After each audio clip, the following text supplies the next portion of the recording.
அன்பு நேயர்களே, கடந்த பகுதியில் சம்சார மரத்தை பற்றி பார்த்தோம். இப்போது அந்த சித்தர் நம்மை இந்த உலகத்தோடு கட்டி போட்டிருக்கும் அந்த அதிசயமான கயிறுகளை பற்றி பேசுகிறார். பிராமணன் கேட்கிறான், சுவாமி, பற்றை அறுக்க வேண்டும் என்று சொல்கிறீர்கள். ஆனால் ஏதோ ஒன்று என்னை மீண்டும் மீண்டும் ஆசைக்குள்ளும் கோபத்திற்குள்ளும் தள்ளுகிறதே, அது என்ன?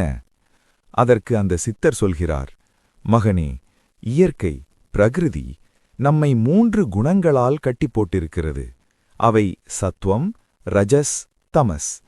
இவைதான் நாம் எப்படி செயல்பட வேண்டும் என்பதை தீர்மானிக்கின்றன. இதை ஒரு எளிய உதாரணம் மூலம் பார்ப்போம். ஒரு மனிதனின் மனதை ஒரு குளத்திற்கு ஒப்பிடுவோம். 1. தமஸ், இருள் அல்லது சோம்பல். குளத்தில் பாசி படிந்து தண்ணீர் சேரும் சகதியுமாக இருந்தால் எப்படி இருக்கும்? அதுதான் தமஸ். இந்த குணம் மேலோங்கி இருக்கும்போது மனிதன் சோம்பேறியாக இருப்பான். எப்போதும் தூக்கம் வரும். எதையும் சரியாக புரிந்து கொள்ள மாட்டான். தேவையற்ற பிடிவாதம் இருக்கும். 2. ரஜஸ், வேகம், ஆவேசம். குளத்து தண்ணீரில் பெரிய அலைகள் அடித்துக்கொண்டே இருந்தால் எப்படி இருக்கும்? அதுதான் ரஜஸ். இது ஆசை, வேகம், கோபம், நான் சாதிக்க வேண்டும் என்கிற துடிப்பு ஆகியவற்றை குறிக்கும். இதில் இருப்பவர்கள் அமைதியாக ஓரிடத்தில் உட்கார மாட்டார்கள். எதையாவது தேடி ஓடிக்கொண்டே இருப்பார்கள். 3. சத்துவம், அமைதி மற்றும் வெளி. குளத்து தண்ணீர் தெளிந்த பளிங்கு போல அசையாமல் இருந்தால் எப்படி இருக்கும்? அதுதான் சத்துவம். இது ஞானம், அன்பு, அமைதி மற்றும் தெளிவை கொடுக்கும். அந்த சித்தர் ஒரு முக்கியமான உண்மையை சொல்கிறார். மனிதன் இந்த 3 குணங்களுக்குள்ளேதான் சுழன்று கொண்டிருக்கிறான். ஒரு கயிறு உன்னை சோம்பலால் கட்டுகிறது, இன்னொரு கயிறு உன்னை ஆசையினால் இழுக்கிறது, 3வது கயிறு உன்னை நற்செயல்களால் கட்டுகிறது.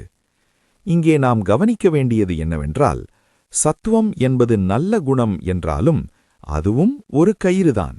அதுவும் உன்னை இந்த உலகத்தோடுதான் பிணைத்து வைத்திருக்கிறது. சித்தர் சொல்கிறார், நீ மோட்சமடைய வேண்டுமானால் முதலில் தமசை ரஜசால் வெல்ல வேண்டும். அதாவது சோம்பலை விட்டு உழைக்க வேண்டும். பிறகு ரஜசை சத்வத்தால் வெல்ல வேண்டும். அதாவது ஆவேசத்தை விட்டு அமைதியடைய வேண்டும். இறுதியாக அந்த சத்துவத்தையும் கடந்து குணாதீதன் ஆக வேண்டும். இந்த இடத்தில் கிருஷ்ணர் அர்ஜுனனிடம் சொல்கிறார், அர்ஜுனா, நீ போர்க்களத்தில் நடுங்கிய போது உன்னை தமஸ் மயக்கம் கவ்விக்கொண்டது. பிறகு நான் சாக மாட்டேன், என் ஆட்கள் சாகக்கூடாது என்று வருந்தியபோது உன்னிடம் ரஜஸ் பற்று வேலை செய்தது. நீ ஞானத்தை அடைய வேண்டுமானால் இந்த 3 மேகங்களையும் கடந்து மேலே இருக்கும் சூரியனை, அதாவது ஆத்மாவை பார்க்க வேண்டும். நமது வாழ்க்கையில் நாம் எப்போது சோம்பலாக இருக்கிறோம், எப்போது ஆத்திரப்படுகிறோம், எப்போது அமைதியாக இருக்கிறோம் என்று கவனித்துப் பாருங்கள்.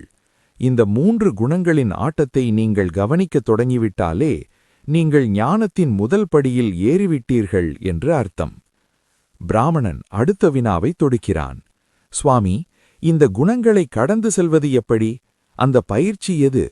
அதற்கு அந்த சித்தர் சொல்லப்போகும் யக்ஞம், அதாவது வேள்வி பற்றிய விளக்கம் மிகவும் புரட்சிகரமானது. அதை அடுத்த பகுதியில் பார்ப்போம்.